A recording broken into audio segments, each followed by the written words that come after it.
കേരളത്തിലെ മാധ്യമങ്ങൾ പൊതുവെ ഒരു ഇടത് ചായ്വുള്ളവരാണ്. അത് നേരത്തെ അറിയാവുന്നതാണ്. ഇവരുടെ ഈ പല സമീപനങ്ങളിലും ഇപ്പൊ കോൺഗ്രസിന്റെ വാർത്തകൾ വരുമ്പോൾ അതിനെ എങ്ങനെയാണ് സമീപിക്കുന്നത് അത് വളരെ വ്യക്തമായ കാര്യം. ഇപ്പൊ ഈ കഴിഞ്ഞ ദിവസം യൂത്ത് കോൺഗ്രസ് സംസ്ഥാന അധ്യക്ഷനെ തിരഞ്ഞെടുത്ത് കഴിഞ്ഞപ്പോൾ അത് സൈബർ സഖാക്കന്മാർ വലിയ രീതിയിൽ അബിൻ വർക്കിയെ കുറിച്ച് കുറെ വീഡിയോ ക്രിയേറ്റ് ചെയ്യും, അങ്ങനെയൊക്കെ അവർ മെഴുകുന്നുണ്ടായിരുന്നു. പക്ഷെ അതിലുപരി അത് നമുക്ക് വിചാരിക്കാം സൈബർ സഖാക്കന്മാർ എന്ന് വിചാരിക്കാം, അവരുടെ പോരാളികളാണ്. പക്ഷെ ഈ മാധ്യമങ്ങൾ ഇതിനെ വിലയിരുത്തിയത് പല രീതിയിലാണ്. പല മാധ്യമങ്ങളും ഒരു ഇടതുപക്ഷ ചായ്വോടുകൂടി അവരെല്ലാം പ്രതീക്ഷിച്ചത്, എനിക്ക് തോന്നുന്നത് ഈ യൂത്ത് കോൺഗ്രസ് സംസ്ഥാന അധ്യക്ഷനെ പ്രഖ്യാപിച്ച് കഴിയുമ്പോൾ ഒരു വലിയൊരു പൊട്ടിത്തെറി ഉണ്ടാവും, കോൺഗ്രസിന്റെ യുവനിര ചിന്നിച്ചിതറും എന്നൊക്കെ ഒരു പ്രതീക്ഷയിലായിരുന്നു അവരെന്ന് തോന്നുന്നു. അതിന്റെ ഒരു ചുരുക്കമായിരിക്കാം പല ചാനലുകളും പല കഥകളാണ് പടച്ചുവിട്ടത്. കുറെ പേർ പറയുന്നു KC വേണുഗോപാൽ മുഖ്യമന്ത്രിയാകാൻ വേണ്ടിയിട്ടാണ് ഇങ്ങനെ ഒരു നീക്കം നടത്തി ഇയാളെ അധ്യക്ഷനാക്കിയത് എന്ന് പറയുന്നു. വേറെ കുറെ ആൾക്കാർ പറയുന്നു അത് അങ്ങനെയല്ല, ഷാഫി ഗ്രൂപ്പ് സജീവമായതിന്റെ സൂചനയാണ് ഇത് എന്ന് പറഞ്ഞ് ഇങ്ങനെ പല രീതിയിൽ അവർ വ്യാഖ്യാനിക്കുകയാണ്. ശരിക്കും പറഞ്ഞാൽ ഇത് CPM-ലും LDF കേന്ദ്രങ്ങളിലെല്ലാം നടക്കുന്ന കുതികാൽ വെട്ടിപ്പും കാലുവാരലും അങ്ങനെ പല തരികിട പരിപാടികളും അവിടെ നടക്കുമ്പോഴൊന്നും ഇവർക്കാർക്കും ഇത്ര വിശകലനത്തിന്റെ ഒന്നും യാതൊരു ആവശ്യവുമില്ല. ഈ കോൺഗ്രസിലെ കാര്യങ്ങളെ ഊതിപ്പെരുപ്പിച്ച് കാണിക്കാൻ ഈ കേരളത്തിലെ മാധ്യമങ്ങൾക്ക് ഒരു പ്രത്യേക എനർജി തന്നെയല്ലേ? അതെ, അത് കഴിഞ്ഞ ഈ വിഷയത്തില് എന്താ പറയുക, യൂത്ത് കോൺഗ്രസിന്റെ സംസ്ഥാന അധ്യക്ഷനെ തെരഞ്ഞെടുക്കുന്ന വിഷയത്തില് ഈ മാധ്യമങ്ങളും ഇടത് സഖാക്കളും എല്ലാവരും പലതും പ്രതീക്ഷിച്ചിരുന്നു. ചേച്ചി പറഞ്ഞ പോലെ തന്നെ ഒരു പൊട്ടിത്തെറിയാണ് അവർ പ്രതീക്ഷിച്ചത്. പക്ഷെ അത് കിട്ടാതെ പോയതിൻ്റെ ഒരു നിരാശയാണ് അതിന് ശേഷമുള്ള അവരുടെ വിലയിരുത്തലുകള്, അവരുടെ ചർച്ചകളും ഒക്കെ തന്നെ നമുക്ക് കാണുമ്പോൾ മനസ്സിലാകുന്നത്.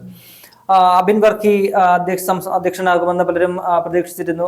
മാധ്യമങ്ങള് അബിൻ വർക്കിയെ ഇപ്പൊ വാനോളം പുകഴ്ത്തുകയാണ്. അദ്ദേഹമായിരുന്നു ആകേണ്ടത്, അദ്ദേഹത്തിന്റെ സമുദായം നോക്കി അതാണ് ഇതാണ് കോൺഗ്രസ് ഇങ്ങനെയാണ് പെരുമാറുന്നത് എന്നൊക്കെ പറഞ്ഞുകൊണ്ട് അബിൻമെ എരികേറ്റുകയാണ്. എന്തെങ്കിലുമൊക്കെ എവിടെങ്കിലുമൊക്കെ കിട്ടി അബിൻ വർക്കി വല്ലതും ഒരു ഭാഗമെങ്കിലും ഈ പാർട്ടിക്കെതിരെ ഇന്നലെ അദ്ദേഹം ഇതിനുശേഷം ഇന്നലെ രാവിലെ ഈ വാർത്താ സമ്മേളനത്തിന് ശേഷം പല മാധ്യമങ്ങളും അദ്ദേഹത്തെ വിളിച്ച് ഏതാണ്ട് കുറെ സമയം ഇന്റർവ്യൂ ചെയ്തു. അപ്പോഴൊക്കെ തന്നെ ഓരോ ചോദ്യങ്ങളും അദ്ദേഹത്തിന് ചോദിക്കുന്നു. അദ്ദേഹത്തെ എന്താ ഈ ദേശീയ സെക്രട്ടറി സ്ഥാനം കൊടുത്ത് അദ്ദേഹത്തെ എന്താ പറയുക നാട് കടത്തിയതാണോ എന്നൊക്കെയാണ് ചിലരൊക്കെ തന്നെ ചോദിക്കുന്നത്. പറഞ്ഞില്ലേ, ചോദിക്കുകയാണ്, എന്തെങ്കിലും ഒരു കിട്ടാൻ വേണ്ടി ചോദിക്കുകയാണ്. കഴിഞ്ഞ ദിവസം മുഖ്യമന്ത്രി പിണറായി വിജയൻ ഒരു വാർത്താ സമ്മേളനം നടത്തിയായിരുന്നു. അപ്പൊ പറയാനുള്ളതെല്ലാം ഒന്ന് പറയുന്നു. അപ്പൊ ഈ മാധ്യമങ്ങൾക്ക് മുഖ്യമന്ത്രി പറയുകയാണ് ED-യുടെ സമൻസിനെ കുറിച്ച് ചോദിക്കുമ്പോൾ അദ്ദേഹം പറഞ്ഞ മറുപടി കേട്ടിട്ട് ഇവർക്കാർക്കും ഒന്ന് ED-യുടെ വെബ്സൈറ്റിൽ ഈ സമൻസ് ഉണ്ട്, ഇതാരും ചോദിക്കുന്നില്ലല്ലോ. മുഖ്യമന്ത്രി എന്റെ മക്കളെ കുറിച്ച് എനിക്ക് അഭിമാനമാണ്, അവരെനിക്ക് നാണക്കേട് ഉണ്ടാക്കിയിട്ടില്ല എന്ന് ഈ നാട്ടിലെ SFI-കാരുടെയും DYFI-കാരുടെയും കർണത്തടിക്കും പോലെയാണ് അദ്ദേഹം പറയുന്നത്. എന്റെ മക്കൾ നാണക്കേടുള്ള പ്രവർത്തികളൊന്നും ചെയ്യുന്നില്ല, കാരണം നിങ്ങളെല്ലാം ഇങ്ങനെ വഴിയെ നടന്ന് സമരം ചെയ്ത് ഗവർണറെ തല്ലാൻ നടന്നു, യൂണിവേഴ്സിറ്റി അടിച്ചു തകർക്കുന്നു, പ്രിൻസിപ്പാളിന്റെ കസേര വലിച്ച് ഒടിക്കുന്നു, കത്തിക്കുന്നു, ഇങ്ങനെ പല പരിപാടികളായിട്ട് നിങ്ങൾ നാണക്കേടുകൾ ഉണ്ടാക്കുന്നു. പക്ഷെ എന്റെ മക്കൾ നിങ്ങളെ പോലെ അല്ല, അഭിമാനപൂർവ്വം പറയുകയാണ്. അപ്പോഴൊന്നും ഈ മാധ്യമ പ്രവർത്തകർക്കൊന്നും ചോദിക്കണ്ട, വിമർശിക്കണ്ട. ഞാൻ ആരോടെങ്കിലും മോശം, ഞാൻ എല്ലാം ചിരിച്ചുകൊണ്ടല്ലേ നേരിടുന്നത് എന്ന് പറഞ്ഞു.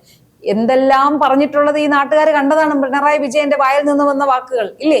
ചിരിച്ചത് എന്നാണ് ഈ അടുത്ത കാലത്ത് PR വർക്കുകാർ പറഞ്ഞു ചിരിക്കണം എന്ന് പറഞ്ഞപ്പോ ഇങ്ങനെ കുത്തിക്കെട്ടിയതുപോലെ ഒരു ചിരി, ഹഹന്ന് ചിരിച്ചത് അത് ഏറെ ശ്രദ്ധേയമായതായിരുന്നു. അപ്പൊ മാധ്യമ പ്രവർത്തകർക്ക് ഇതൊന്നും ചോദിക്കണ്ട. പക്ഷെ അബിൻ വർക്കിയുടെ അടുത്ത് ചോദിക്കണം, കുത്തി ചോദിക്കുകയാണ് എന്തെങ്കിലും ഒരു വാക്ക് കിട്ടാൻ വേണ്ടിയിട്ട്.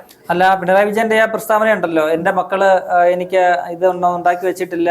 അപ്പൊ അതിന്റെ കൂടെ അദ്ദേഹം ഇവരുടെ ഡയലോഗും പറഞ്ഞിരുന്നു, ചില മക്കള് അച്ഛന്മാർക്ക് പേരുദോഷം ഉണ്ടാക്കിയിട്ടുണ്ട് എന്നൊരു കാര്യം പറയാം. അത് പിന്നീട് ഈ പറയുന്ന കോടിയേരിയുടെ മക്കളെ കുറിച്ചാണോ എന്ന് ഭയങ്കര സോഷ്യൽ മീഡിയയിൽ വലിയൊരു ചർച്ച നടക്കുന്നുണ്ട്.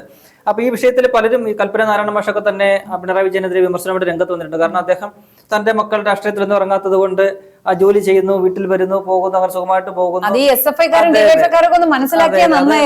അതുകൊണ്ട് തനിക്ക് വലിയ പ്രശ്നമൊന്നുമില്ല എന്ന് പറയുന്നുണ്ട്. അദ്ദേഹം ചോദിക്കുന്നുണ്ട്, സാധാരണ ഒരു കമ്മ്യൂണിസ്റ്റ് തന്റെ മക്കളും തന്റെ ഭാവി തലമുറയൊക്കെ കമ്മ്യൂണിസ്റ്റുകളായിട്ട് വരണമെന്ന് ആഗ്രഹിക്കുന്നവരാണ്. അവിടെ പിണറായി വിജയനെ സംബന്ധിച്ച് അതൊന്നും വേണ്ട, എന്റെ മക്കൾ പോയി സ്വസ്ഥമായിട്ട് ജോലിയൊക്കെ ചെയ്ത് വിദേശ സർവകലാശാലകളിൽ പഠിക്കുന്നു, അപ്പൊ അതിനുള്ള പൈസ കൊടുത്തത് ഏത് കമ്മീഷനാണെന്നുള്ളതും കൂടെ ഒന്ന് വ്യക്തമാക്കിയാൽ കൊള്ളാമായിരുന്നു. അപ്പൊ അങ്ങനെ അദ്ദേഹത്തിന്റെ ഒരു താല്പര്യം അതാണ്. അപ്പൊ ഈ പറയുന്ന SFI-കാരുടെ മറ്റു രാഷ്ട്രീയത്തിലെ മറ്റു ആൾക്കാർ യുവാക്കളുടെ ഒക്കെ അദ്ദേഹം എന്താണ് പറയാൻ ഉദ്ദേശിക്കുന്നത് എന്നൊരു ചോദ്യം അവിടെ അവശേഷിക്കുന്നുണ്ട്.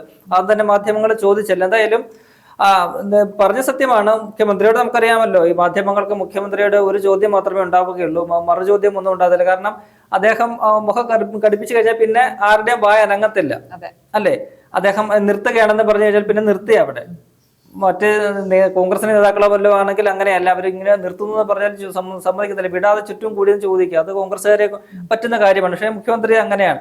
അപ്പോ ഈ വിഷയത്തില് എന്താ പറയുക, CPM-ന് ഒക്കെ തന്നെ കാര്യങ്ങള്, പ്രശ്നങ്ങൾ, പല കാര്യങ്ങളും നമുക്കറിയാം. എന്താ പറയുക, ഇങ്ങനെ ഒതുക്കിയ കാര്യങ്ങളൊക്കെ ചർച്ച ചെയ്യാനാണെങ്കിൽ 96 മുതലുള്ള കാര്യങ്ങൾ നമുക്കറിയാം. ഒരു മരുമകനെ ഉൾപ്പെടെ നമുക്കറിയാം. അദ്ദേഹത്തെക്കാളും സീനിയർ ആയിട്ടുള്ളവര് സെക്രട്ടേറിയറ്റിലും ഒക്കെ ആൾക്കാരുള്ളപ്പോൾ അവരെയൊക്കെ മറികടന്നുകൊണ്ട് സംസ്ഥാന സെക്രട്ടേറിയറ്റിലേക്ക് അദ്ദേഹത്തെ ഉൾപ്പെടുത്തുക. അത് കഴിഞ്ഞിട്ട് ആദ്യ തവണ ജയിച്ചു വന്ന ഒരാളെന്നുള്ള ഇത് വെച്ചുകൊണ്ട് അദ്ദേഹത്തെ മന്ത്രിയാക്കുക. അങ്ങനെ ഉണ്ടെങ്കിലും ആദ്യ തവണ ജയിച്ചു വന്ന ഒരുപാട് പേര് ആൾക്കാരുണ്ടല്ലേ പാർട്ടിയുടെ.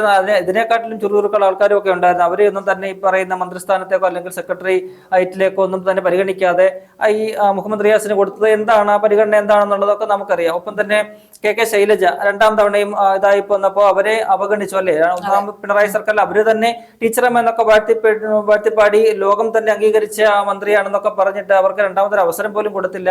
ഒരുപക്ഷെ അവര് അടുത്തൊരു മുഖ്യമന്ത്രി സ്ഥാനാർത്ഥിയായിട്ട് ഉയർന്നു വരുമോ എന്നൊരു വാദം വന്നപ്പോഴത്തേക്ക് അദ്ദേഹത്തിന് അവരെ ഒതുക്കിയെന്നൊരു സംഭവമുണ്ട്. 96-ൽ തന്നെ ആദ്യത്തെ ഒരു വനിതാ മുഖ്യമന്ത്രിയൊക്കെ തന്നെ ഉണ്ടാകുമായിരുന്ന സാഹചര്യങ്ങൾ, സുശീല ഗോപാലിനെയും KR ഗൗരിയമ്മയും ഒതുക്കിയ കഥകളൊക്കെ തന്നെ നമ്മുടെ മുന്നിലുണ്ട്. അപ്പോൾ അത്തരത്തിൽ എന്നും എല്ലാ കാലത്തും ഈ കുതുകാൽ വെട്ടോ അല്ലെങ്കിൽ ഒതുക്കലും ഒക്കെ തന്നെ നടത്തിയിട്ടുള്ള ഒരു പാർട്ടിയാണ് CPM. അവരാണ് അവരുടെയൊക്കെ അനുയായികളും ഒക്കെ തന്നെയാണ് ഇപ്പോഴും കോൺഗ്രസ്സിൽ ഇത്ര ഒരു സംഭവം ഉണ്ടാകുമ്പോൾ അവരെ വിമർശിക്കാനായിട്ട് രംഗത്ത് വന്നിരിക്കുന്നത്. ഇവിടെ പ്രധാനപ്പെട്ട ഒരു വിഷയം എന്ന് പറയുന്നത്, അവർക്ക് കിട്ടിയിരിക്കുന്ന ഒരു അടി എന്ന് പറയുന്നത് കോൺഗ്രസ്സിൽ ഒന്നും ഉണ്ടായില്ല.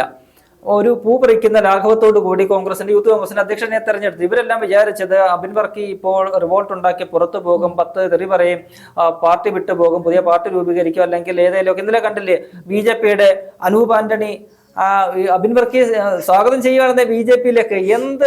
എന്ത് രാഷ്ട്രീയമാണ് ഇവനൊക്കെ പറയുന്നത്?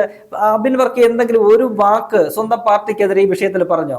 അദ്ദേഹം ആകെപ്പാടെ പറഞ്ഞത് തനിക്ക് കേരളത്തിൽ നിന്ന് പ്രവർത്തിക്കാനുള്ള ഒരു അനുമതി വേണം, അതിനെ അപേക്ഷിക്കുമെന്നാണ് പറഞ്ഞത്. അത് നിരസിച്ചാൽ താൻ പാർട്ടിയെ പൂർണ്ണമായും അംഗീകരിച്ചുകൊണ്ട് ആ പദവി ഏറ്റെടുക്കുമെന്ന് പറഞ്ഞിട്ടുണ്ട്. അതിനിടയ്ക്കൂടെ BJP-യുടെ അനൂപ് ആന്റണി ജനറൽ സെക്രട്ടറിയോട് അദ്ദേഹം പറയുന്നത്, ഞങ്ങൾ വന്നു കഴിഞ്ഞാൽ ഞങ്ങൾ അദ്ദേഹത്തിന് അതിനനുസരിച്ചുള്ള പദവികളെ ഞങ്ങൾ കൊടുക്കും, ഇവിടെ പ്രധാനമന്ത്രി വരെ ആകാം, അവിടെ മെറിറ്റ് ആണ് കാര്യമെന്നൊക്കെ. നമ്മള് BJP-യുടെ കാര്യമാണ് പറയുന്നത്, മെറിറ്റിന്റെ കാര്യം പറയുകയാണ്. മെറിറ്റിനെ കുറിച്ചൊക്കെ പറയാൻ അവർ ആൾക്കാരായിപ്പോയി. എന്തൊരു ഉളുപ്പില്ലാത്ത കാര്യമാണ് ഈ കാണിക്കുന്നത്.